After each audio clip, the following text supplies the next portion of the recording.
So with that, I'll ask for a motion to go into executive session I make a motion that we go into executive session. at Second. 1:03. Second. And a motion made by David Weisbrod, seconded by Harry Fisher at 1:03 to go into executive session. So with that, please shut off your microphones. Excuse me. So for our first application, the budget adjustment that we have today is FI1 for the Finance Department, a transfer of $164,240 to stormwater drainage. And shall I ask Roland for this one? Yeah, I already did. Oh, I'm so. 120. Oh, I'm sorry. We came out of executive session by motion by David Weisbrod, seconded by Harry Fisher at 1:25. And that vote was unanimous. It was 4-0-0. It's not on the agenda. Thank you, Karen. So our first item on our budget adjustments is FI1. I'll repeat myself here. Finance for $164,240 is the transfer for stormwater drainage, and Roland's going to present it. Roland Geiger, our senior something, deputy controller, will present this one. So this moves money primarily from the affordable housing item that was not obligated, and moved it into an existing project, which was stormwater drainage. In addition to the monies out of Affordable Housing Trust, there was a balance left in the Finance Department, which was supposed to be used or intended to be used for administration or accounting fees, which we were not going to use. And it was a transposition error in the money that we gave United Way. And it cleans these accounts up and puts it into stormwater drainage, into a project which we had, and we had spending in another account in 24-25, which we were able to move over to completely use this money up. So these three accounts are now complete. Great, and so this is all in compliance with the federal regulations for the ARPA, and I know a lot of investigative work was done by Peter Minarski and Joan on this, and as well as Roland on this item, and Roland was the person who found, I guess was word, or determined that this would be a good project because it was one that was completed and fits with all the criteria. So I know that the Finance Department has worked on this, and it's been an important project to move on. So are there any questions? I move that we grant. Wait, I have questions. Leslie? So there are a couple things that I wanted to understand. First, the stormwater drainage project, is that a specific capital project that we've authorized? Is it 25,323? Is that the number of the project? Yes, it was a 24-25 project. Can you speak into the mic? It was a 24-25 project in the general fund. So the criteria is that it's committed before December 24 and expended, we still have till 26. So, But in this case, we spent it in 24-25. and we did commit it before December 24. Yes, the ARPA project was, this was an original project when we set our ARPA projects up. Okay. And then I think there's some general questions about the Affordable Housing Trust. And because it's more than just the 135,000 that are listed here. And I think this committee and the full BET probably need to understand where we are with what we've committed, both because just the facts are that at the time we obligated or indicated it would be 1.1 million going to the trust, 650,000 went right away. 450,000 was subject to matching, of which there was 30 some odd thousand of matching. And since then, the trust has entered into 400,000 approximately of contracts with developers. I don't think any of those projects have started yet. So that's the background. And we have this criteria of what's going to be permitted by our auditors, so we're not going to have to give the money back versus, and trying to redeploy those assets. And then what happens to the trust? So right now, we actually have $550,000 of commitment letters. It's 550. 550, and that's what's remaining in the ARPA accounts for the Affordable Housing Trust. And they have a year and a half to spend it. So the 550, to the 550, we add the 135, and that gets to all the money they had allocated to Yes. them. The other 450. We took back We've earlier. already redeployed. Yes. And so the outstanding question, and we may not have the answer to this today, but I'd want to reconfirm it, is this 550,000 of commitments are they're contracts. The town has some obligation, and that's a question of what form of obligation. But if those projects are not started before December 2026, are we absolutely sure they comply with the ARP regulations? And so that's question one. Again, that may not be an answer today. If there's any uncertainty about that, what actions does the town have? Because we've committed these funds. If we want to take the money, the cash out of Affordable Housing Trust, it has to be, they have to have cash resources somewhere because they've committed the town. But have we gotten the answer from the auditor on whether, if these projects do not start, that there are actually formal project documents completed, signed, and the contractor is moving forward by December 31, 2026? Do we have a plan of, do we know what happens? The answer is not yet. Not yet. I think it's not just committed by December of '26, it has to be spent. Has to be spent. It actually has to be spent, because all these other projects that are ongoing, it has to be spent as far as our Right. understanding is. And our participation in these projects, it's a really small percentage of what the contractor needs, 50,000, 100,000 of millions Yeah. of dollars they require for the project, and they're spending it over time. So I think this is a real question we have to understand, and I think our auditor is the one who is going to make that determination. And then if they cannot comply with what the auditor is requiring, we need to develop that plan of what are our alternatives, right? Just to make sure that that money is ours to spend and not returned to the federal government. So I do think that, as I understand it, some of the projects, depending on the project, they actually could provide, because some of the projects, if they proceed, are larger and, or maybe have different additional add-ons, so they might be able to spend some of the money that way. But I do think your point here is very important, and I do think that everyone wants to make sure that we'll call it the town's money, is all utilized and not returned to the government. And I think the Housing Trust is also committed to that, and I think that this was the minimum, I guess they were willing to, whatever, and they have a reason for the others. And so I think this was, quite frankly, I would take it the other way. This was a very positive, cooperative move, once approached by Peter Minarski, to work with the town to make sure all the funds were utilized. And I think that And that Affordable Housing Trust should be thanked. But I do think that, if your point is that we have to continue these communications on a very regular basis to make sure that all the funds will be utilized, I totally agree with that point. So I think that's we a point for all of us here. Correct. We have to follow up on that. I think there is another point that this committee should be considering, is what is the state of the Affordable Housing Trust? And, I know that there was a commitment to the formation of this trust and the role of the trust for the town. And now some of the funding, I know that there are things going on, but I think this board should get an understanding of where we are and what may be the impact on the town. So we can certainly, put this on, talk with them at a later agenda or get together with them individually, whatever you choose to do at a later time.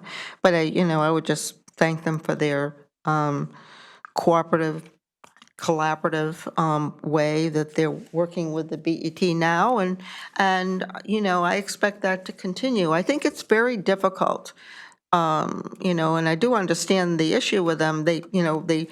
Some of the projects that they've committed to have not I don't know whether they call it fallen through, or the developer has withdrawn from the projects or done other projects. And then they're also subject to things like developers proceeding because of interest rates and whether they can get the financing and so forth. Greenwich is very expensive to operate a construction contract in, so.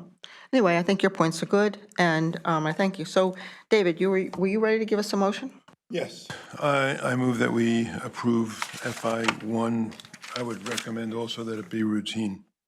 So moved by David Weisbrod I'll second that and agree to routine. and seconded by Harry Fisher as a routine item. Those in favor? 400. That motion has been approved. Thank you. So our next item, again, is finance. This time it's FI2 for finance for $60,000, and this is a transfer for, I guess, increased bank fees. So Right. who's going to present I'll this? I'll present that. So once again, we have Roland Geiger. So the credit card fees are going up. It's, part of it is expanding the use of it, case of pre-K and continuing ed. And it's also just more people using credit cards. It's just expanding the use of credit cards across the board. It said 60,000 here, that's what we transferred, but, because we weren't quite sure how it would end up. But we probably only needed about 30 or 40,000 of that. And the rest will go to fund balance. It goes to fund balance. So I do have a question, since what you're talking about are mostly Board of Education credit card processing costs. Are those calculated and included in the in-kind costs when you put together I always call it EDO1, but they've changed No, the, they're not, they're not. no. Is that because they're not substantial enough, or? I mean, it sounds like it's their credit card costs. Well, those two are just new programs. Out of the, I don't know how many $100,000 we're spending on credit card fees now. Okay, thank you. Leslie? Yes, Harry? Aren't these all offset by upcharges to the, It should be. The department's supposed to take into account that these are expenses that should be covered, just like anything else that they do. so that's not mandated across the town that we have a surcharge on every credit card or bank charge? We don't formally have a credit surcharge for that. This originally started by the Selectman's Office as a part of the cash management program, where we wanted to stop using cash. No, I understand the background, and it's all very good, but, there's a state law that prohibits upcharging credit fees except for municipalities. So I would hope that we would take advantage of that across the board. I don't know how we do so, but we ought to be collecting a fee on every credit card charge. Currently, just because I've taken advantage of this, there isn't when you go to a retailer, it will add the 3% or That's whatever the illegal. number is. That's illegal. Okay, but you see it there, all right? So I'm not going to tell you what retailer, but anyway, but the town, what I think, Roland, what you're saying is that when someone sets a charge for $10 for this service, the department is expected to include in that $10 what being forwarded. I don't know if we've ever really asked for a review of their charges versus the revenue the department expense. So, Roland, is this a better question for Natasha in the next Investment Advisory Committee meeting? Isn't that sort of where we handle those kind of issues and look at the? Not No. this, there's no investment. No, this is a business decision Well, I of what we're understand, but we just look charging at the for cash revenue. flows. I know. Yeah, it's what the revenue is, but just on a, I guess, related but slightly different question, and we may not have finished this conversation yet, but I know that when some of the RTM committees were looking back at the expense level for the end of the year and trying to understand what was going on there. There are other issues going on in bank fees, not just credit card fees, that our bank fees in general went up as well, and it's in the same account. Is that correct? That's a different issue. It's not really an issue. It just allows for Natasha to make the decision, should we take a credit on bank fee charges versus paying a bank fee. So will it offset our interest, or will we be charged in expenses? So that was the discussion with, around budget time. And it was agreed to give her that flexibility. So the amount is included in expense, but she'll do whichever makes the most sense, wherever we pay the least. Okay, but in the expense, do we have a sub-account for credit card fees versus other bank fees, or right now it's all in one line item account?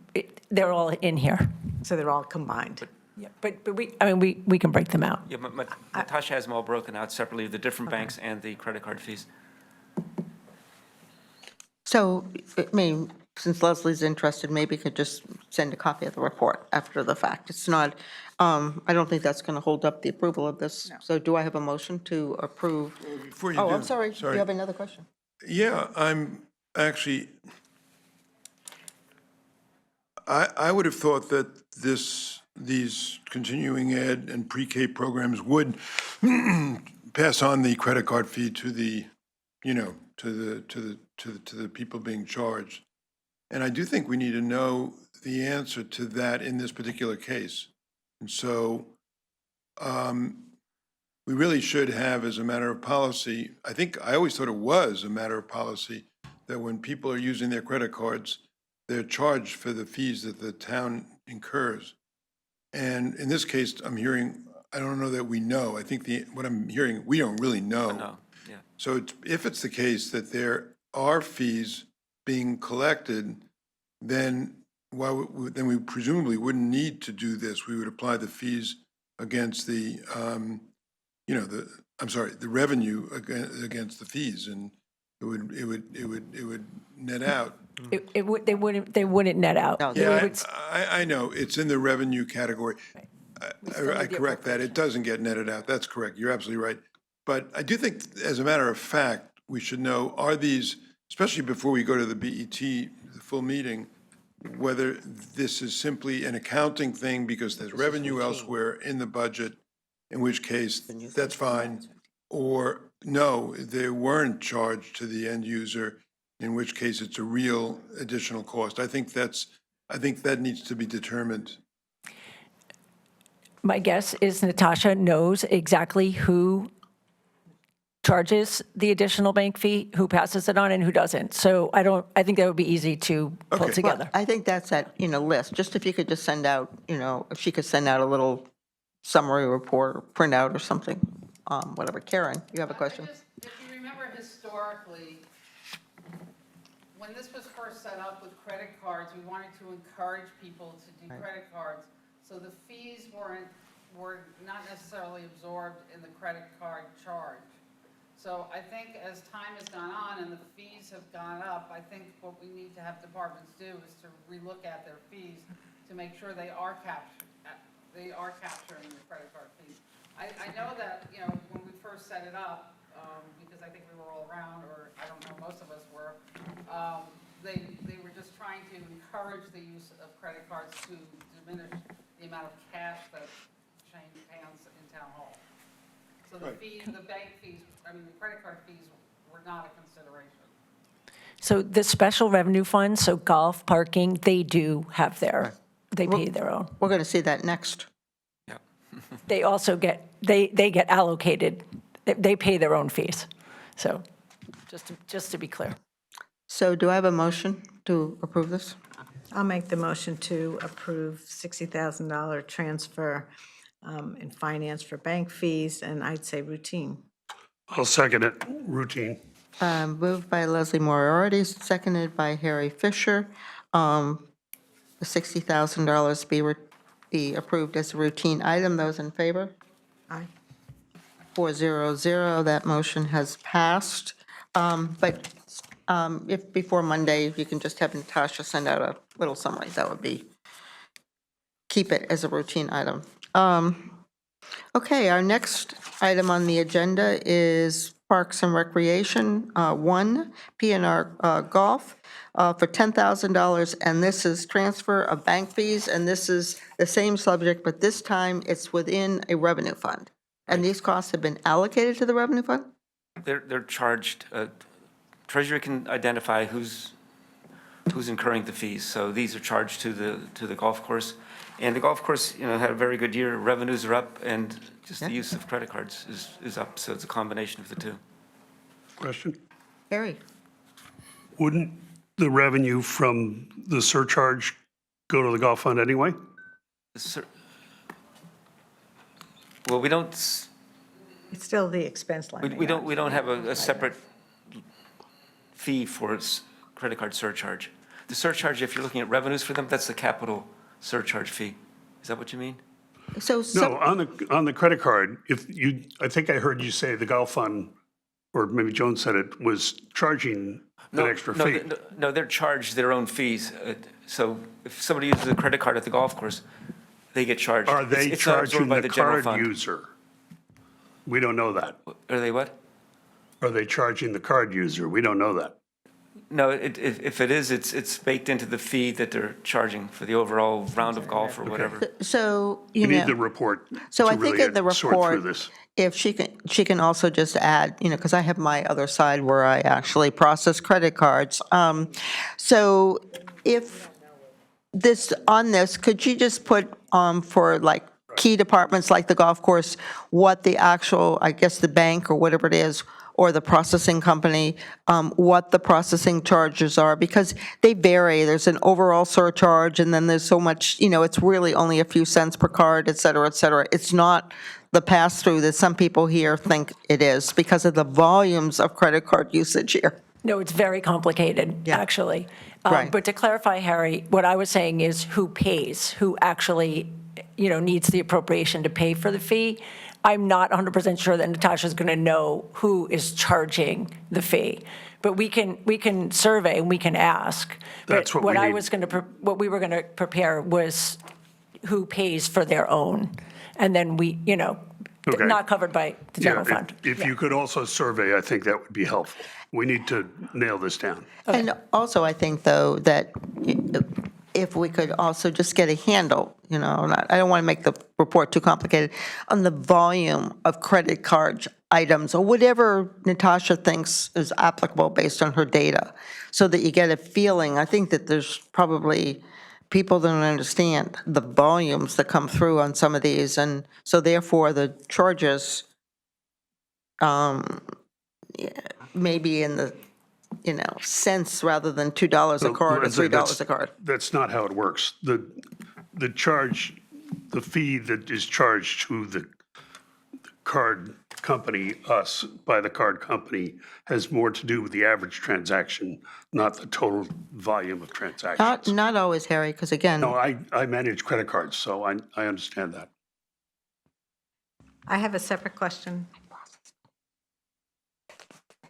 I have yes, just a Leslie. question.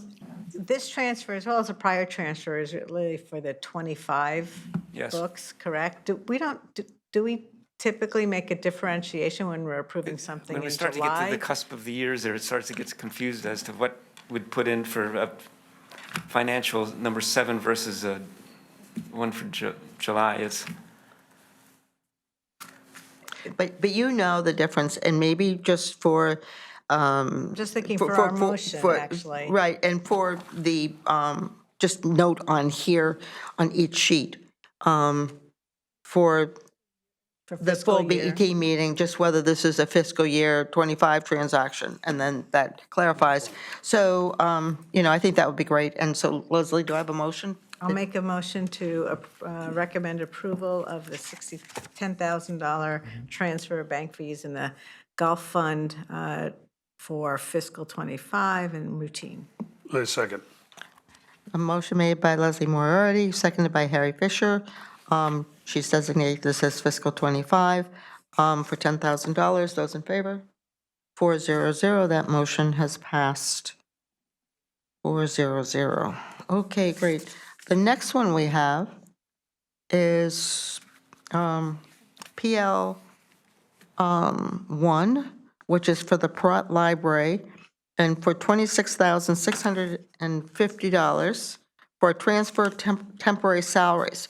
Who's going to handle this one? Because I don't see anyone here from the library. They had a lot of people out on various leaves, and they need to backfill it with temporary salaries, and that's what caused the shortage in the salary line for the temporaries. And she was just here last month, right? She was, yes. And how much was, do you remember what it was then? I don't remember what, But it wasn't, it was insufficient once Yeah. the year-end numbers came Right. in. Okay, great. and she's relatively new, she just started, and She seemed to be reorganizing the budget Yeah. and so forth, so this will probably continue into this fiscal year since she's a new manager at the library. I move David. that we approve PL1 for $26,650. I'll second it and suggest routine. Moved by David Weisbrod, seconded by Harry Fisher. PL 1 for $26,650 as a routine item. Those in favor? Aye. 400, that motion has passed again unanimously. The next thing we have on our agenda is Police Department 1 for the police. It's a $233,900 transfer, and we have our police chief, Jim Heavey, here. So it's for salary increases, and so welcome, Chief Heavey. I thought Roland was going to handle it for me, but just in case. The transfer is intended to cover unbudgeted salary increases. That's it. And this is because, Jim, of union contract or additional people? Is there any? It was to change the 2.75 increase that Silver Shield got for, and a few other so the items. difference in the Silver Shield contract from what we budgeted, 2.5 versus 2.75, and also the GMEA contract were significant increases given to the dispatchers that were not budgeted either. Okay, and so this is, once again, fiscal year '25. This is to Leslie's point, correct? Fiscal year '25. Do we have any questions for the chief?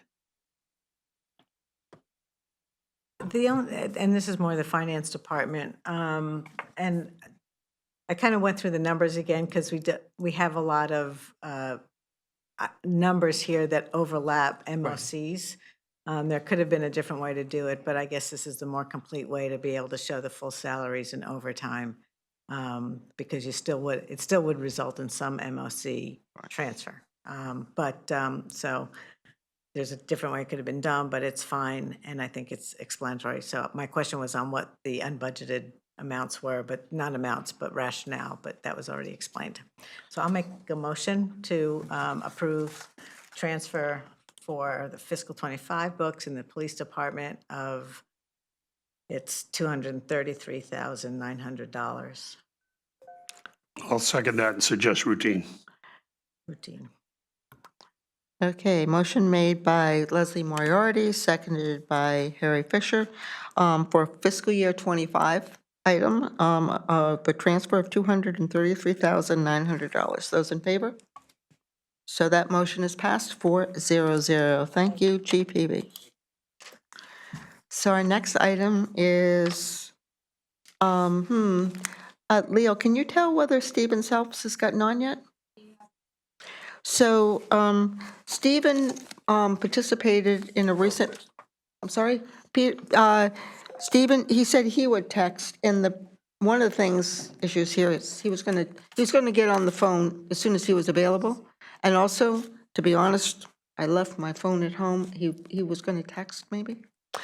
I would assume, since he's not on the phone, that I would like a motion that we continue with the economic conditions, that we move ahead with economic conditions and continue our agenda and sort of move Witherell out until Mr. Selfs can get on the line with us. So do I have a motion that we just continue our agenda to return to Nathaniel Witherell when and Stephen is participating. He just had a conference call. I can't remember if it was 12:30 or 1:30. Anyway, do I have a motion so that we can just continue talking about economic conditions and move ahead? Does Sure, anyone want to? that's fine. We And- rearrange the agenda. I'm sorry? Well, you changed the agenda so that we'll continue until we hear from Right. Mr. Selfs. Okay, someone second that? Moved by Harry Fisher, I second. seconded by David Weisbrod. Those in favor? Aye. Leslie, you're okay? Yes. 400. Okay, so economic conditions, I guess we have Roland and Agnes. So in your, okay. And, so, So in your Where do we package, wanna you have- begin? In your package, you have pretty much the same information you've received every month. But as we come to year end, we thought it would maybe be more informative to talk about where we're going to end up fund balance wise. so I think that's great, but I'd like to cover a few of these items before we get to that point. Okay? First, I think that it's important to note that in terms of, the numbers, the three areas that we always look at, conveyance. We budgeted for $5,750,000. Our actuals exceeded that, $6,156,000, basically, $6 million over. So, again, conservative budgeting, and we're doing well relative to our budget. Building permits, and again, the three most recent months, March, April, and May. June isn't on here? It is. Oh, yes, June is on here. Where is it on here? It says June and it's empty. Not an old one. In the packet, it's in there. Oh, sorry. I guess I have an old one. I didn't know that I was supposed to reprint this page. Sorry about that. Thank you, Leslie. So, so the new, so the, yeah, the news is actually better than what I was going to say. So, if we were, so instead, it's actually $7 million relative to a budget of $5,750,000. So we did well in that front. Building permits, again, I guess it's the last 4 months exceeded what we had the previous year, last year. The same thing, yes, I can say the same statement on building permits. The last 4 months exceeded the last 4 months of fiscal year '24. And once again, $6,139,000 in terms of actuals versus a budget of $5 million. So again, conservatively budgeted. And, I'm sorry? What'd you say? Oh. Stephen, we're just covering a few things, and we'll get back to Witherall. We were waiting for you. Okay. Yes. Okay, we'll just finish what we're talking about now. We'll do that, and then we'll return to finish the economic report, okay? And then I just, in terms of interest, it's exactly the same point. Once again, our last 4 months of the year exceeded those of the previous, and once again, conservative budgeting at $8.9 million versus a budget of $7 million. So we, compared to budget, we exceeded the budget for these items of $4.3 million. So we may have some more questions on the rest of the report, but I think I'd like to go to Witherall now, since we have the 3 Witherall people, and we now have Stephen with us. So I'm returning to the budget adjustments, and if I could invite the 3 Witherall guests that we have with us while they're coming up to the table. We will just say that this is to cover Nathaniel Witherall 2. It's 2, and we're only July? Where was 1? Anyway, NW2, Witherall, for $2,700,000. That's the release of conditions, and the conditions are for the release of the funds, I guess, before debt. We have the condition here, which I will read, just so everyone, it's pretty lengthy. So the condition reads, it's very lengthy, and the condition was actually for $3,2,114,000, which is 10% of the budget. Condition, 10% of the annual operating budget subject to release upon BET review and approval of a July submission That was last July. July submission to the BET Budget Committee and full BET of one, and this is quotes, strategic and operations plan, end quote, that achieves operating break even prior to debt service and capital on an accrual forward-looking basis. 2, a clinical staffing plan that ties to the operations plan, including a description of the tools that show tracking compliance with the staffing plan. And 3, a commitment to quarterly reporting to the BET of progress against the plan. And then it goes on. If the Nathaniel Witherall cannot achieve an operating break-even budget as defined above by December 31, 2024, that was last December, the board of the Nathaniel Witherall will work collaboratively with the BET to pursue alternative strategic ideas that would help restore the financial stability of the organization and its long-term viability. These strategic ideas include, but are not limited to, private management of the facility and/or reconsidering a plan that reduces the size of the operation. So I'll just add here that Witherall did give us an update, came and visited with us in last January, gave us an update, a plan, I guess we'll call it. And at that point, we're committed to a committee, but some of that has fallen apart. But we have a new team on board, and we're very, we've met. We've had one informal meeting, we'll call it, and I think we've made some really great progress. And so now I ask each of our 3 members that are here with us today, as a team, to introduce themselves so that we have the, that information for the minutes. And so I'll start with you, Peter, the chair of the board. Peter Kelly. Well, thank you very much. I'm Peter Kelly. I'm the chairman of the board of the Nathaniel Witherall. Kelly, you can talk to that. Kelly? I'm Kelly Nadeau, Finance Director of Nathaniel. Yes, and Brad Radulovaki, the head of the Finance Committee on the board. Thank you. So you can present this as you would see appropriate.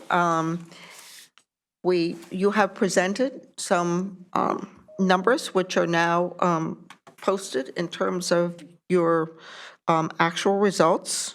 They're modified maybe a little bit to bring it current. We know that that things are still closing, so we're doing our best given, and that you have come in with a request for a release of conditions, since I think it's fair to say that the conditions weren't all met. For release of conditions of $2.7 million, which is what you need, relative than the $3.2 million as was designated in the original condition. But that will, we believe, wrap up the year to keep everyone in good standing and would allow for compliance and a clean opinion when we do our audited financial statements. So if you want to talk through the numbers, or how would you like to proceed? I think Kelly, just as we did inform, but will present the numbers to us. Go ahead, Kelly, use that microphone right there. So, hello. I would like to start the meeting with good news. Nathaniel Witherall fiscal 2025 has a positive and favorable revenue variance. Our fiscal year 2025 total revenue are $29.7 million, and is $1.7 million higher than 2024, and $2 million higher than fiscal year 2023. This is very encouraging, and we are showing improvement over time. On the expenditure side, the total operating expenses and fringe benefit of fiscal year 2025 are $592,000 favorable to budget. And fiscal year 2025's margin or loss before capital and debt is $948,000 less than prior year. Fiscal year 2024 had a $2.78 million loss. The numbers speak for themselves, and they present a clear message. We are generating more revenues and spending less than budget. Can I why is insurance separate and not up above in the other lines? That's the medical malpractice insurance. So it can be considered operating expense. We just want to identify, put in a separate line. Also, it's prepaid. It's paid first of the year. So for accounting purposes, it's just, it could be above. But we basically have to, we're amortizing it straight line the way they do, because they're on accrual basis.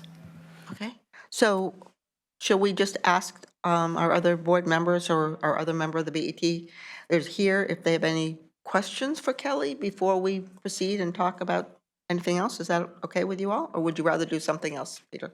No, that's fine. Harry? Yeah, I just want to note, really for the public, that while revenues were up, they were less than the budget, and that the margin before debt and capital expense was a negative $1,835,000, which would have actually been worse had we not done a $500,000 transfer last month from the benefits line to cover some additional costs. So this is still not a, in private sector language, still not a going concern. Wait, I can I would just just- correct that? Because the $1.8 million loss, it includes the 500 either way. It includes the 500 Because either the way? fringe Okay. benefits are paid by Nathaniel. So they were moved from fringe up until to Right, the but- 200s. But then, so But the there one, was a $500,000 surplus in fringe because of the way they manage their employees. right, but the 1.8 is the 1.8. Okay, the But you're right 1.8 about is the that. 1.8, thanks. So I just also like to add that in terms of the census, that the total patients and total patient days, there was a budget for 184 residents, average census, and it was averaged 172 in the results, correct? Correct. Okay. David, do you have any questions? Not right now, no. Okay, Leslie? So my questions may lead into part of what you want to present before, but I just want to understand how you're looking at the financials for fiscal '25 and the trends that it may mean for you. Because you're, looking at the way the revenue came out, and yes, as you said, your revenue is higher than '24, but it's less than your budget. So because probably the reduction looks like there was less in the private pay patients, so a greater reliance on Medicaid patients, and, there is all this information out there about potential changes to Medicaid, which may not affect this population right now, but certainly there are a lot of questions out there about that. So are there trends that we should take from your experience in '25 as far as revenue and your sources of revenue on how we look at the business, or you look at the business going forward? Well, I think, and thank you for the question. I think the trend clearly is towards Medicaid.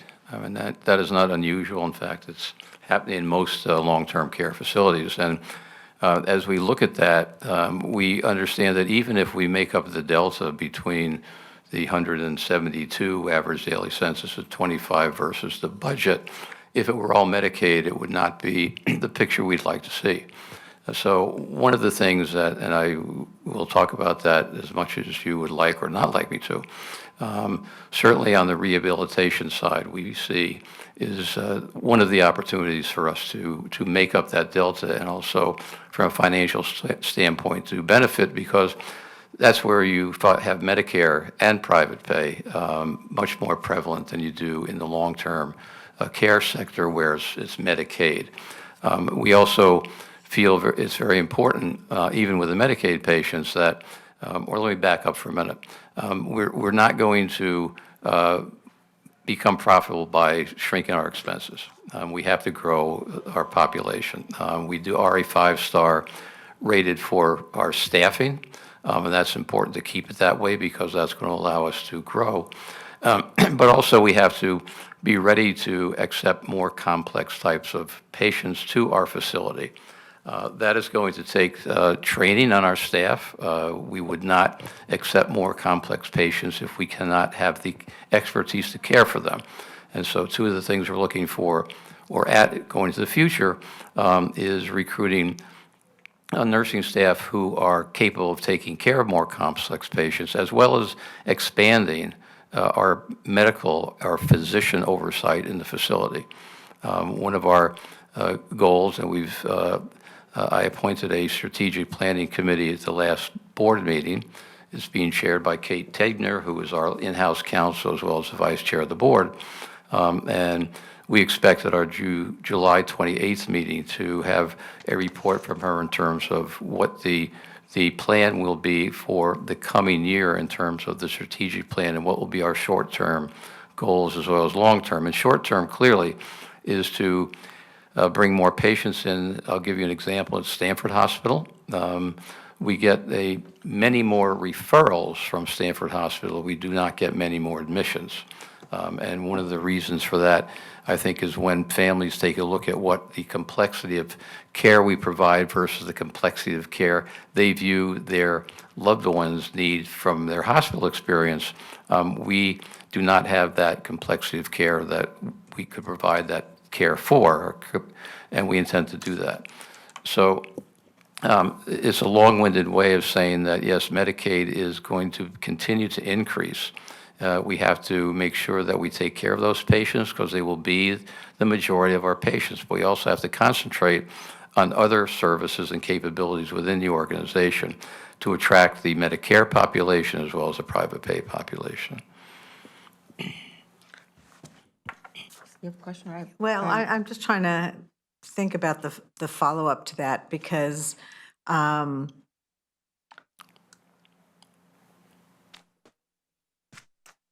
I think part of it comes from why that condition was put in place by the majority members of the BET.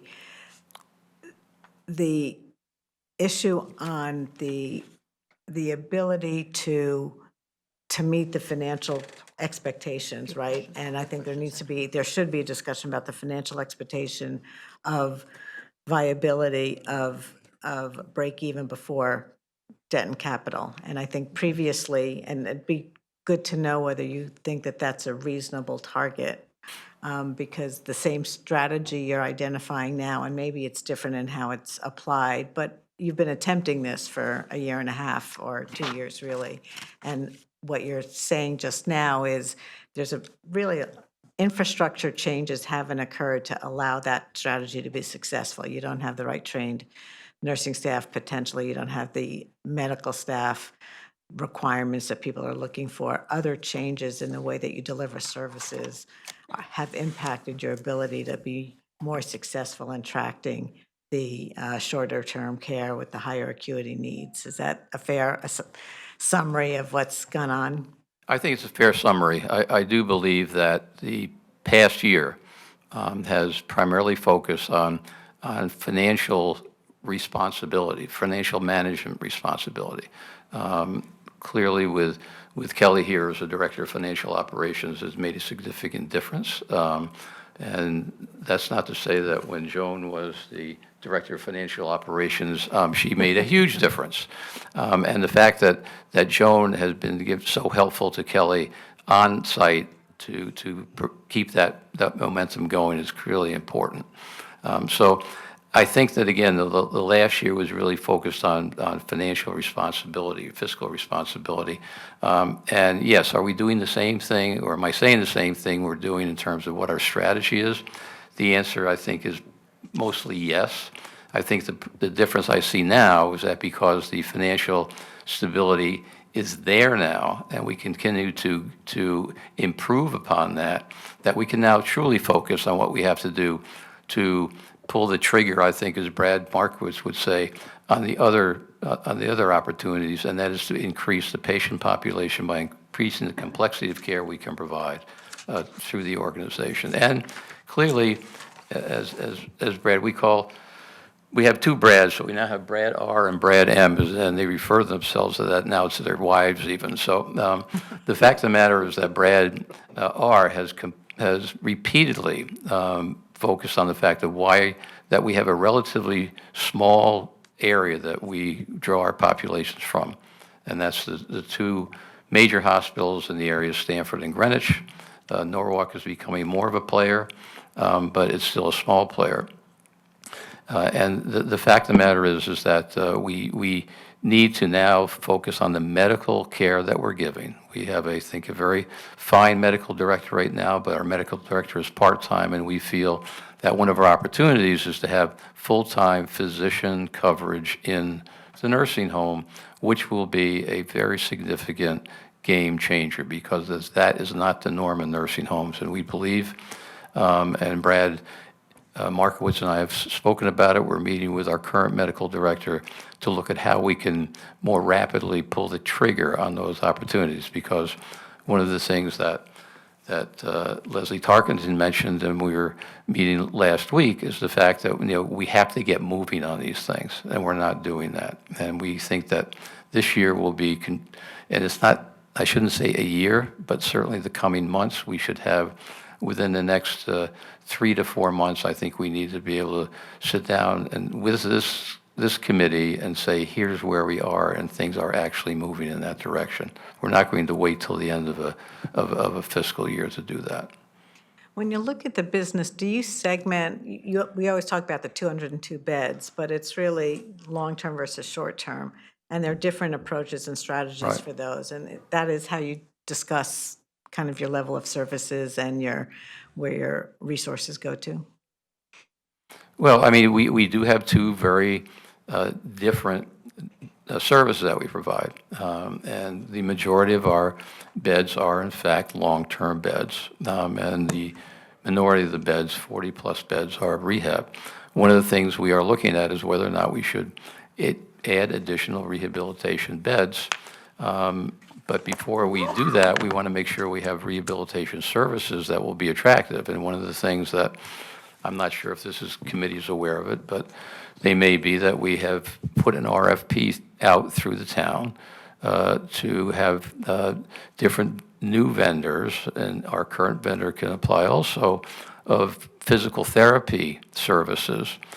We think that there's an opportunity out there to potentially partner with organizations that specialize in physical therapy and can bring the kind of attention and the confidence in potential patients to bring more rehab patients in.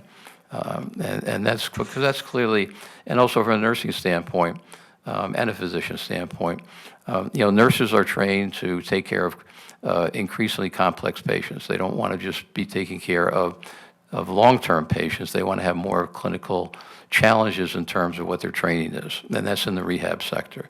So that's where we really are going to focus much more in the coming year. Okay, so I have a couple questions. I actually didn't have time to look at this exactly correctly, but so the pharmacy costs increased by approximately a third between fiscal year and fiscal year 24 and fiscal year 25, as now you're presenting it, up to $450,000. Is that because of, why is that increase so substantial? Is that because of a change of mix of your residents from long-term care to the rehab, which takes, and generally those have more medicines and so forth required for their improvements and needs? Kelly, do you want to comment on that? Yeah, we also, in August 2023 or September of 2024, we changed vendors to CVS Omnicare. The cost per the No, we medication. could move this thing back. The podium, just push it back a little bit. And that way, this is kind of awkward, I apologize. Wait, can you just hold on just for a second, Kelly?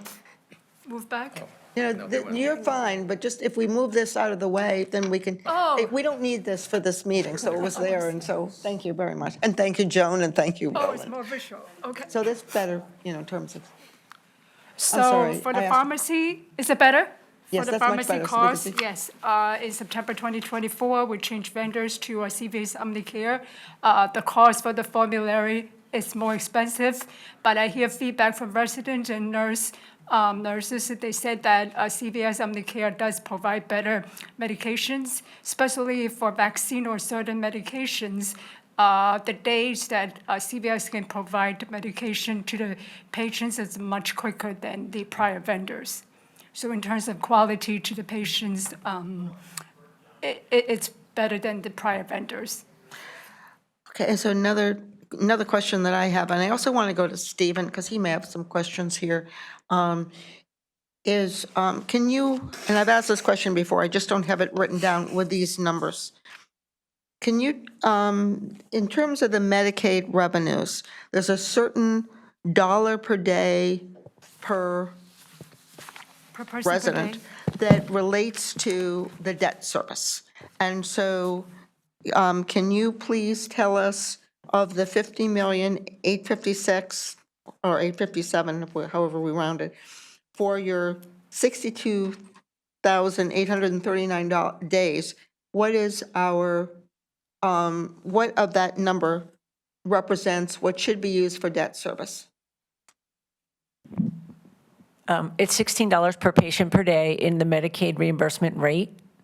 And I think we calculated that to be, was it around 500,000?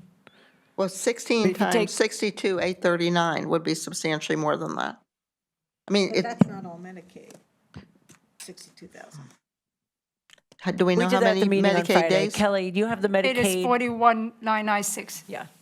41, 41,996 days. 41,996 so times 16. times 16. So Leslie's going to do the math. 672,000. Thank you. So that's 672 technically belongs to the town for the debt service. Because that is the commitment of the state. Well, I'm sorry? Below the line. What do you mean it's below the line? Debt service is below the line. But we had, when we put on the long-term debt, before we did that, the state agreed to give us the $16 per day, I guess it is, for each Medicaid. So, technically, it should be subtracted, when we consider this, it should be used for the debt service. Anyway, okay, so we'll go on to more questions. Stephen, do you have any questions? I know you participated. Can I stick to the debt service a sec, just to Oh, follow up? sure, of course. So does that same formula apply for Medicare, or is it just for Medicaid? No. It was a, It's just a Medicaid formula for, as Leslie Tarkington was going through, right? The yes, it's a Medicaid 20-year rate, commitment. the Medicaid rate considers all capital improvements. And so it includes the project for which the debt was taken out, in addition to others. But the The Medicare does Medicare not. rate is based on acuity and it's Different unique formula. to every person. Okay, Medicaid is got the it. same Thanks, rate for thanks, everybody thanks, per thanks, day. thanks. But the $16 a day is just Project Renew? It's not Yes, that's the additional one capital piece of it. later? Okay. Exactly. Thank you. So, I'm sorry, David, do you have more questions? No, I mean, it shows the reliance and potential vulnerability that we have on Medicaid. That's right. And so what interests me is the strategy that we're talking about, where we're going to look for higher acuity patients and shorter term patients, would not be a Medicaid strategy, if I understand that right. That would be more private pay and Medicare potentially. And, what intrigues me here is if you were to present or run separate P&Ls for the separate components of the business, in other words, a P&L, if you will, for Medicaid patients versus what they might look like. I'm assuming that the Medicare patients would have a more attractive P&L than the Medicaid, but I don't know that, but you're nodding in agreement. I wouldn't necessarily agree with that statement. I'm going to speak because I do think that one of the things that I've been asking for, and they know it too, is that we need to start looking at our fixed and variable overhead and properly apply that. As, pointed out earlier, the residents with that need more medical care have much higher drug costs. We need to evaluate that as we take in each person. But I think we need to get a much better handle in terms of the numbers. All right, that's why I'm asking. And Brad Markowitz agreed with that at this meeting. So just to give you a guideline, Medicare daily rate can range from $4 to well over $1,000. We don't have the systems to track individual P&Ls. We can allocate, this is fixed, this is variable. We can do the calculations, but it's not going to be what you really are looking for is a per person, and we don't have the systems to be able to do that as precisely as what you're looking for. Right, but we can start making progress on it, and we just, at one point, years ago, they started, and then it got, finance people changed and moved away from it. But that's absolutely critical if you want to begin to really understand these businesses. And right now, based on the numbers of what we have, we're losing $29,000 per bed or per resident per day in, for fiscal '24. At least that's with the numbers that we had on Friday. So, again, and I guess the numbers today are higher, so the number is worse. So I do think that, my own opinion is the whole reason we continue this business into the rehab business is because we thought it would be profitable. And the point is, do we have the resources to know whether it's profitable or not? Because as an example, David, the average size of a unit at Witherall for the long-term care is 38 to 40 residents.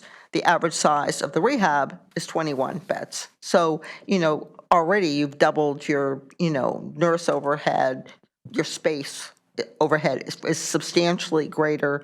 The food provided is improved over the long-term care, et cetera. So you really need to look at all the costs, in my opinion, if you're going to run it as a business. But there is another aspect to it, which has been talked about in the past, that if you just want to run the long-term care facility and get rid of everything else, you have to look at what that would be impact on costs today, but also what it would be a year or 2 or 3 years down the road. And that's a declining business where your costs are staying the same.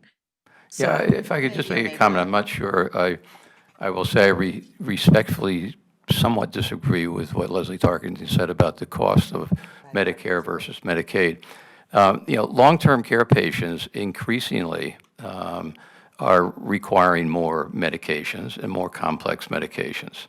The short-term rehab patients don't always need medications. They frequently need physical rehabilitation. So I think it's important that we should be able to explain those differences. But in my own personal experience in the acute care sector, I can tell you that the Medicaid patients that would come to hospitals from long-term care because they required rehospitalization frequently have very complex clinical problems and medications. So I wouldn't make the equation that if more Medicaid, more complex, more expensive medication is not necessarily the case.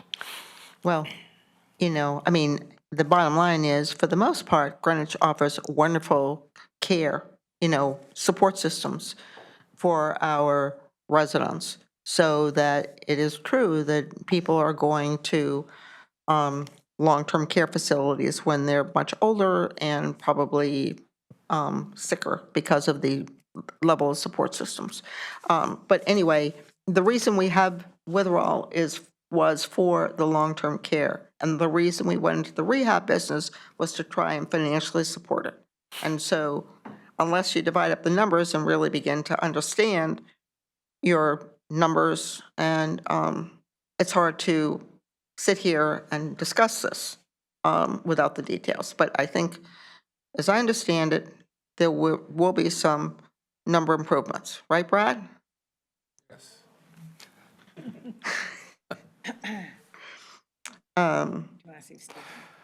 Stephen, do you have some? Stephen? I don't have questions, but I have been listening along for the last 35 minutes or so. And I agree with Leslie that it would be very important to actually implement a cost accounting system that would help us answer the question. Obviously, it can be done on a rough cut approximation basis, but, you know, I think collectively, the more we have better data, the more we're able to make better decisions. And I guess I would ask Peter Kelly or any of the Withdrawal representatives, what do you need to be able to implement cost accounting? Is it more software? You know, what's the challenge in accomplishing that?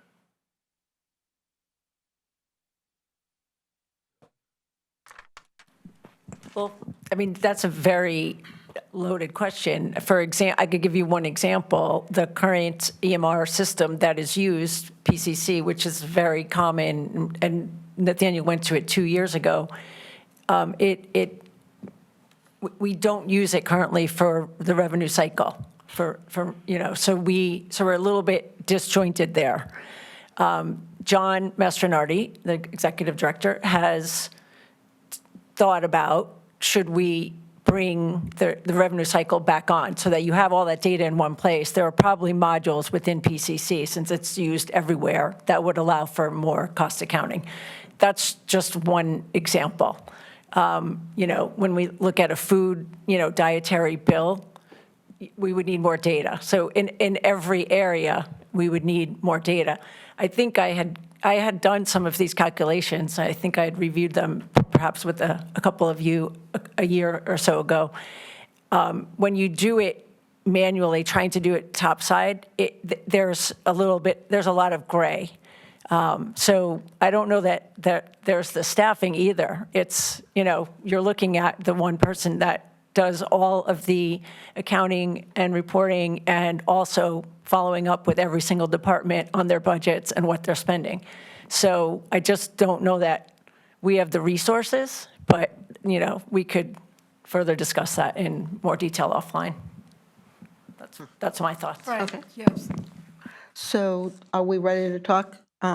So we talked about the financials, and at least we begin to have an idea here. We also talked about the future and beginning to form a strategic plan and trying to get, you know, believe you're going to meet with your board next month on it. And It's actually this month. It's the there was- 28th of this month. I'm sorry? It's the 28th of this month. The Right, board- I'm board- sorry, yes, July. And that that would be a start. But, you know, I think Harry made a couple good points here when we were talking about this. And, you know, and I want to just see where we go on this. So, and we need to get that done this year, and the sooner the better. And we sort of said, certainly within this calendar year, not this fiscal year. And I think we all agree that that's reasonable. agree. And also, you know, strategic plan, looking, you know, outside as well as inside. Is that fair, Harry? And looking at management, as we just talked about this, or the lack of software, I mean, we should know what, you know, I mean, there was an RFP done a couple years ago. What kind of software, say, is the firm that, you know, came up on top at that point in time? What kind of software are they using to track this? Are they looking at this way? I mean, I can't imagine running a business without knowing it this way. Unfortunately, perhaps I started my career managing, you know, these kind of things for government contracts for Ford, but, you know, and allocating, you know, making sure we had good allocated expenses and so forth. But where are we headed on this? And Harry, do you want to speak up, you know, in terms of anything? I think I'm looking forward to the July 28th meeting and hearing what the initial report is of your new strategic committee. Yeah. And I think, just to be clear, you know, the 28th, there'll be one formative meeting before the 28th that Kate will have. She's already got that on the calendar. And certainly the RFP that you referred to earlier, I think is still open. And That's cer- my understanding. And certainly one of the things, and Brad and I were talking about it before this meeting started, that, we need to, well, let me back up. We have a board that's committed right now to the future of Witherell. And I really believe that. I think that Brad Markowitz started that ball rolling very well with organizing the financial side of the business. And I do want to apologize to Joan for sounding like it wasn't there before Kelly was here, because Joan started it all. But for the record. So, now we have capable people and capable committees. And I think the strategic planning committee is going to be the most important next to the finance committee. So we will look at what all our options are. We want to make sure we don't focus on too many things and not focus on the right things. But that does not mean that we shouldn't, and I said to Brad at our next board meeting, at least talk about the fact that there's an open RFP. And from a board perspective, as strategic planning point of view, what should we do with that? And that's an open question right now, and I don't pretend to have the answer for it, but it will be put on the table in the board meeting. Can I ask a question? Only because I wasn't at Friday's meeting, Stephen was there. I just want to make sure there is agreement and understanding of what the objective, the outcome is expected from the strategic planning committee. Is it one plan going forward? Is it alternatives, two different alternatives, one full bore, one different? But just what do you expect to come out of the strategic planning? Well, I think two things, or two parts to the strategic planning committee. One is looking at what are the operational opportunities we need to pursue to increase our census. And I've talked about those. Increased medical coverage, increased quality and capabilities of the nursing care, and developing programs, one of which is our COPD program that, while it's in its infancy, has shown what I think its ability to bear fruit in terms of getting additional patients, particularly from Stanford, because there the hospital has more complex patients, COPD being one of them, and we have seen an increase in referrals and admissions coming from there in that area. So that's one part of it. The second part of it, and it's really going to be part that Brad R. and Brad M., both of whom are on the strategic planning committee, will focus on, and what is the financial picture that we need to pursue to get to that break-even budget, and how do the operational goals that we're talking about coincide with the fiscal ones, so that we're not pursuing the wrong thing. So those are really what I've discussed with Kate in terms of what she needs to do in this formative meeting that we have, and I would anticipate that the strategic planning committee now will be, and to everybody's point, have something very clear by the end of the year, but certainly before that time. And I'm talking about the next couple of months, because we do need to give people a chance to get going on this, but in the next couple of months have some very clear pictures about what the short-term opportunities are, so that we can look at the end of the year and still pursue that break-even budget, which is going to be predicated on having an increased census of what we have in our budget of 182 patients a day. So, while we said, calendar year end, obviously it's to your benefit and to all of our benefit to get it done, a little bit earlier in order to begin to use that as the base for the budget for fiscal year 27. I mean, just because that process starts and, it's going hot by December. And, I think that kind of have that and get some kind of an agreement would be constructive to Witherell and to the town too. Yeah. I'm not backing away, but I'm just making what I hope was a constructive comment. No, we agree. And Brad, I don't know if you'd like to make any additional comments from your perspective. I think this. Brad, can you, I'm sorry. No, I think the strategic plan is I think, critical. And I also do think we're going to be discussing several nuances in that plan, I believe, because we haven't yet met. And Leslie M's question is extremely relevant to me. And that, you know, in terms of what exactly are we going to present to you guys? Maybe you should tell us what you'd like us to present to you. But that is something that we will have to figure out, and I think that's still to be discussed, okay? Super, thank you. David? So I have a question and then a comment. My question is, what would happen if we didn't approve the release of conditions? Oh, my goodness. We have a problem. I'm just asking these folks. Look, That's a, Well, it has to, I mean, I figure somebody has to ask the question. David, we would have a charter violation, right. And the nature of that would be? overspending the account. Overspending the budget by the additional Departments are prohibited by charter from overspending budgets. $2.7 million, David. So we acknowledge that the money would be spent, which I agree with. I totally agree with. There's no other, so from a practical perspective, I don't think there's much choice, is where we're heading on that. My comment, which is more of a question perhaps, but phrased as a comment, is as I read this document, the one-pager that you submitted, what I'm seeing here is that we did better than plan on expenses, but did worse than plan on revenue. And so the better than plan on expenses is commendable.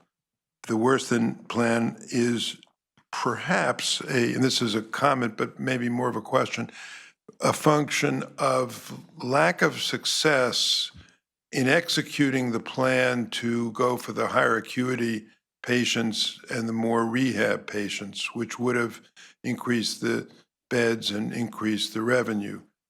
So I know I said it as a comment, but let's put it in as a question. Let me stop at that point to see, is that correct, what I said? I think it's a fair question and a fair comment, and that's what we have to do. We need to now put a very specific time frame on achieving those goals, which we've talked about here and we'll clearly define in our strategic planning committee, but putting time frames on to have that happen. And again, one of the first things we're doing right now, as I said, we have an RFP out. We're getting responses to that RFP for physical rehabilitation services.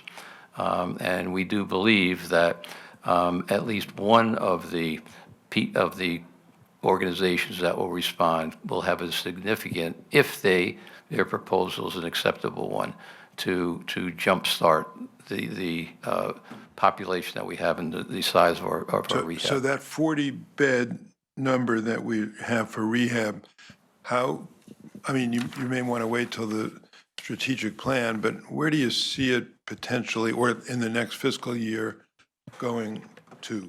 How much higher is it realistic to see it reach? I think the beds, the focus right now is to fill the beds that we have. We also have a plan that if successful in bringing those additional rehab patients in, we can expand, and we have the capability of doing that. We can shift some of the focus from long-term care to physical rehabilitation, if in fact we see that we're getting the patients in that would be beneficial to us. Right. And is it true that for Greenwich Hospital, the ratio of admittances to referrals is higher than for Stanford? The ratio of referrals of admissions, yes, is higher at Greenwich. It's a lower. And why is that? Well, I think this is speculation, so I can't really tell you specifically, David. But I think that, that part of it is that there's a understanding or a view of the residents of Greenwich who go to Greenwich Hospital that this is a Greenwich facility, and perhaps because it's a little bit more convenient, and they make that connection, they do that. But I think that one of the reasons is also that Stanford, as a percentage of patients has much more complex patients than Greenwich does. If you take a look at Greenwich, and Harry, you and I talked about that also, that the level of care and services that they have at Stanford just happen to be greater. They're more of a tertiary care hospital than Greenwich is. Yeah, good. So that was really, that was the gist of my comment. So maybe Steve has something to say too. Also, I was just going to go to Steve. Steve, we're, sort of talking about, the strategic plan and moving forward. Do you have any input here? Because I think you participated in the discussion. Thank you for asking me, Leslie. I don't think I have separate input. I think, I think this has been a valuable dialogue. I fully support you, Leslie, as I said, on the cost accounting issue. My own sense from, having attended most of the budget meetings the last year is the biggest, shortfall was really census-driven, and I think Peter just addressed that. But I'm really looking forward to hearing what the strategic planning committee has to say. And I think, as Harry observed, we don't really have a choice. We have to fund this deficit. But I hope a year from now we're having different conversations and with better information. And I'm not trying to criticize the past, but I think we have to be honest about the shortcomings or the lack of data. Thank you, Steve. Karen, you're here. Do you have any comments at this point in time? Not now. Okay, super. So looks like we've asked all the questions. Do we have any motions? I'll make the motion to recommend approval of the release of conditions on the fiscal '25 budget. I'll second it. And what do people think about making this routine? No? You want to hear from it again at the BET meeting? Okay. Okay, super. So we have a motion made by Leslie Moriarty, seconded by Harry Fisher to release the conditions on NW2 for $2,700,000, which is an amount that is agreed, seems to make sense at this point in time for fiscal year close. Those in favor? Aye.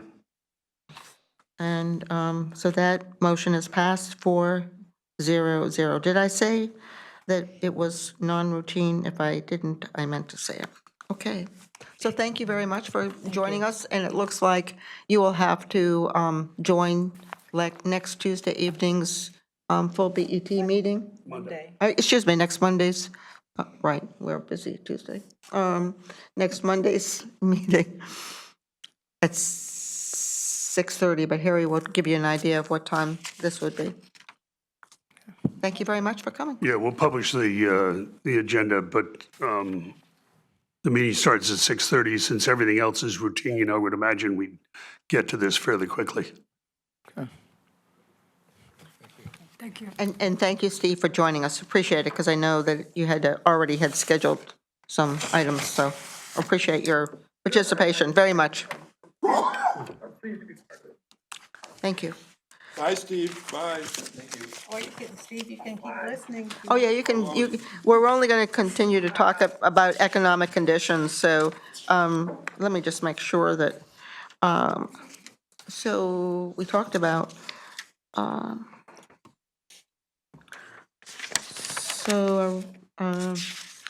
I was just looking at the bridges as an example, the revenues. I've moved back to economic conditions, which we had started just because we're using time until Steve got on. The bridges just seem to be pretty flat, don't they? We had to return some money to the state. We did have to return some money to the state, and the bridge program is pretty much over. We've collected everything that we have in it. The next one coming up is North Street, which is not going to happen for a little while now. Not going to happen for a while. No, there's one thing that we did in the way that we are accounting for grants going forward. We're recording them in the capital projects.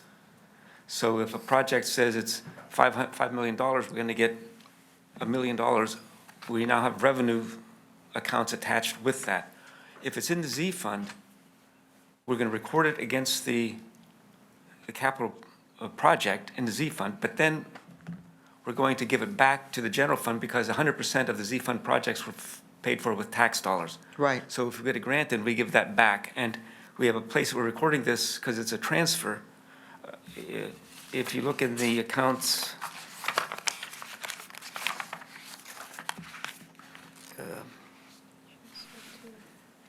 in A999s, What is it? A, 999 transfers from other funds, right? you'll see next to the bottom above Witherell, $4.7 million. Yes. That represents transfers in from other funds. There's a couple of things. $230,000 is from the Z Fund grants. $766,000 is a closeout of 911 grants. That's a one-time thing. Then we have $2.7 million of interest being transferred from the B Fund and $1 million of interest transferred from the ARPA fund. I'm sorry, how much from the ARPA? 1 million. Really? Wow, that's great. So that's 4.7 that was not budgeted.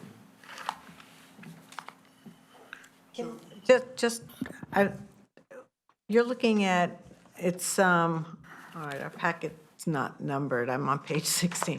The transfers in the expense, oh no, it's in the revenue comparison, right? Yes.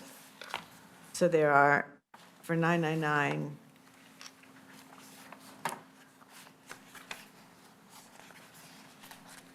It's the second. maybe you can you write an email Sure. explaining that?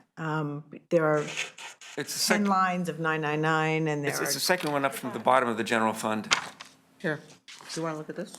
well, it's this one, right? But, Right, it is. but you Yeah. reeled off a lot of numbers. If you can just Sure. put that in an email, that would be helpful to understand Now- the twos and froms.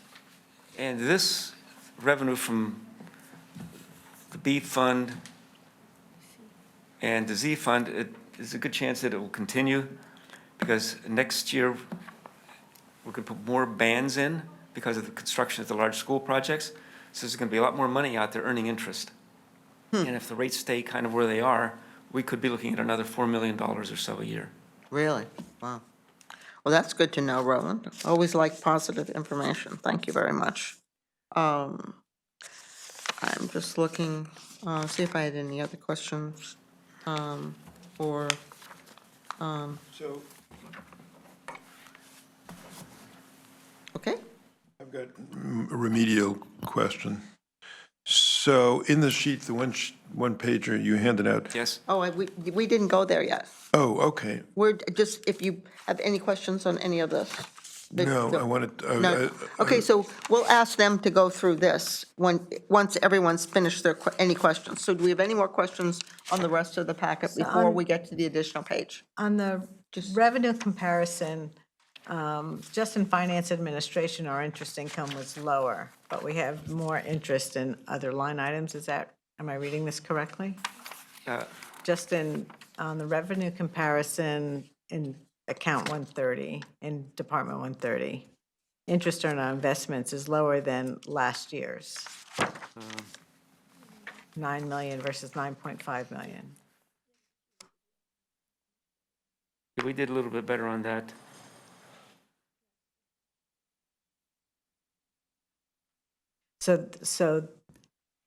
So you're still modifying the June numbers, is that what you're saying, that number's going to go up? When, No. yeah. It's a little different than when we look at the front sheet where we show our big three. Yeah, This one, Natasha records earned and unearned interest income. So that's why it doesn't tie out dollar for dollar for what you're seeing on the front.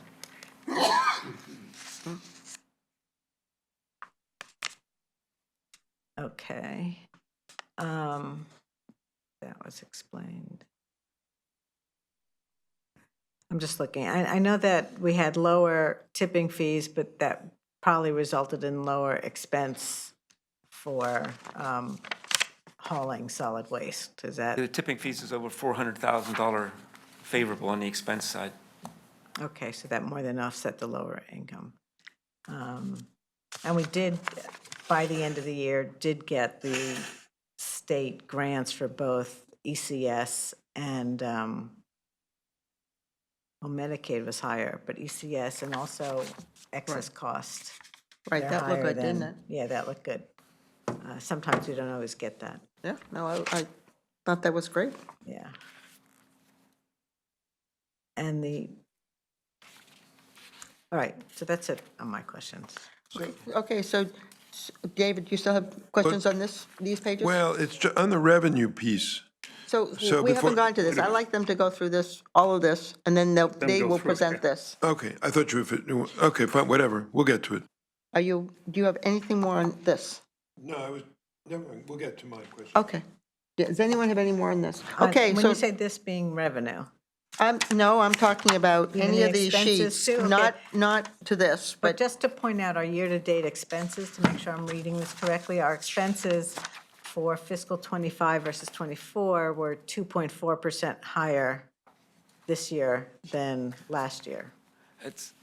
The expenses are, this does not take into account encumbrances, which is why Okay.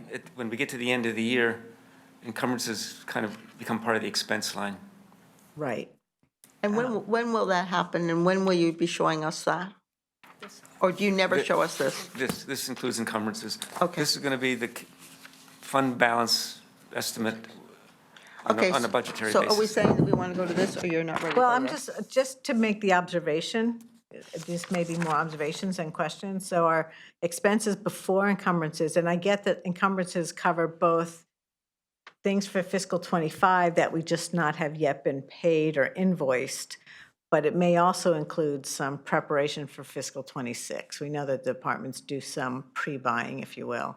But our expenses of what we actually paid is 2.4% higher than last year, which is lower than our overall budget increase, which we understand because there are other things in there. And the departments that show the higher year-over-year increase on a percentage basis is HR, information technology, and Commission on Aging have the highest percentage increase. Fire is shortly behind them, and land use and debt service really are the highest ones. It's kind of interesting to see what's higher than that 2.44% average. And we've seen a continuation of that in the fiscal '26 budget. Correct. That's it. Super. Okay, so now we're ready to discuss the sheet that you have provided to explain estimated change in fund balance. So if you look at the actuals, you'll see that revenues less expenses is favorable by about $1 million. So now the revenues versus the budget were up $12.3 million? No, the actual Right. revenues are Up. 489.7, They exceeded the budget, They though, did by exceed the budget. $12.3 million. and expenses were better than budget by another 12.5 million. Right. But actual revenues less actual expenses is favorable by $1 million. Well,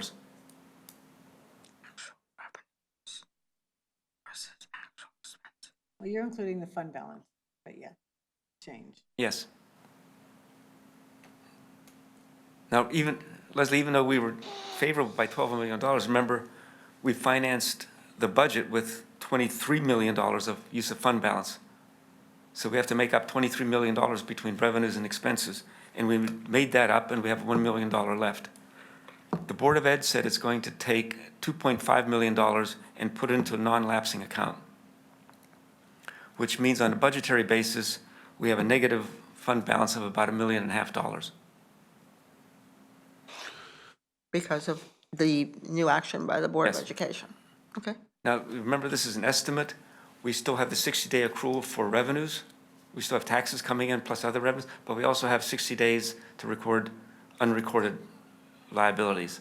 So this is just as of where we are today. These numbers are more than slightly less than what I heard just a couple of days ago, right? Well, In terms of the fund balance. uh, No?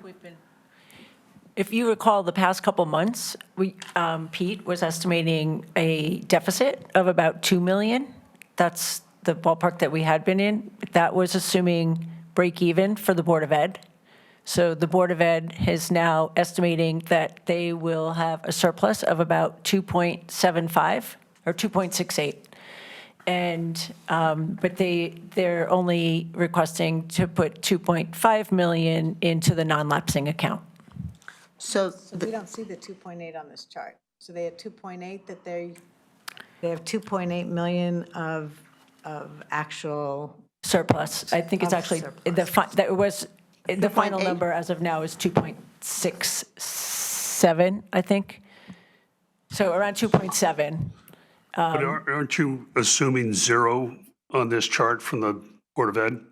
Well- It goes pretty much to what our original estimates were, assuming the Board of Ed gave nothing back, which Correct. they're not going to give anything back. So the extra $168,000 It's to the good. is added on to the $1,007,000. and also, how much Right. do you expect that they're going to be encumbering?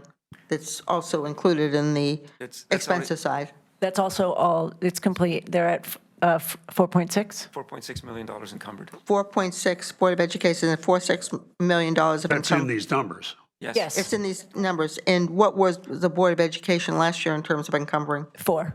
4.0. That was I think fiscal year. there's some additional information which would make this chart a little bit more helpful. But The only reason why it's not more detailed is because it's very, very early. So we just want to stress that. Got it. that- Okay. Yeah. You should date this chart so that we know, it should have a date on it. And then, so that we can track them better. So the only vote that I recall hearing about the Board of Ed members making on the use of the non-lapsing account is to pay for transportation. Do you know how much that will be? That is their plan. Their estimate that they have told us verbally is 2 million for the contract itself and 400,000 for, they're working on a location to store the buses. So So almost so their entire amount that they're holding in a non-lapsing account is estimated to be what they need for transportation. that is what we have been told. It appears that the current bus depot is at the North Street School. Oh, yeah, I passed that. on the What? street. I passed it, saw all the buses there. It's been there like for, weeks now. Yeah, and the first student buses are still sitting at Stanford. So that 2.4 They're hoping to get that space. So that 2.4 gets used immediately or over the next several months, or what do we think? That almost doesn't matter since the provision for non-lapsing accounts lets them keep Have the it money forever. indefinitely. No, but I'm curious, is that a obligation in arrears or an obligation? No, it's fiscal '26. Yeah. That's the shortfall they're expecting in the transportation budget. For fiscal '26, so that might get paid out over a period of time in fiscal '26. My question, if I could, on the revenues, we showed in the big categories 4.2 million favorable on the revenue. What are the big components that would make up the difference between the 4.2 and the 12.2? Interest income is higher. Well, no, you have that Or, on, not, you have taxes. that on the, Well, taxes are $3.4 million higher, what was? taxes than budget. Conveyance tax is $1.2 million. No, yeah, I'm counting conveyance. Then budget? Yes. Yeah. So let me just go back. On the previous page, you show the $1.2 million for conveyance, you show $1.1 million for building permits, you show $1.9 million more or less for interest, and it adds up to 4.2 or 4.3. So then on this page, though, it shows revenue is 12.2 variance over budget. The So other there's big one, the other big one is that $4.7 million of transfers of interest from the bond fund. and Okay. ARPA, that's $4.7 million. Yep. And then we Anything have else? Housing Authority is of $500,000, and we had higher encumbrances close to revenue of $500,000. Higher what? Encumbrances close to revenue.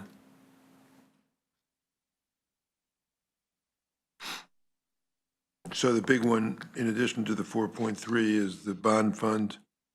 Housing Authority is, but nothing is as big as the bond fund. I know, yeah. The rest of it is relatively small items, but they add up to a lot. They add up to about 4 million or 3 million. That was my question. Okay. Any more questions? Okay.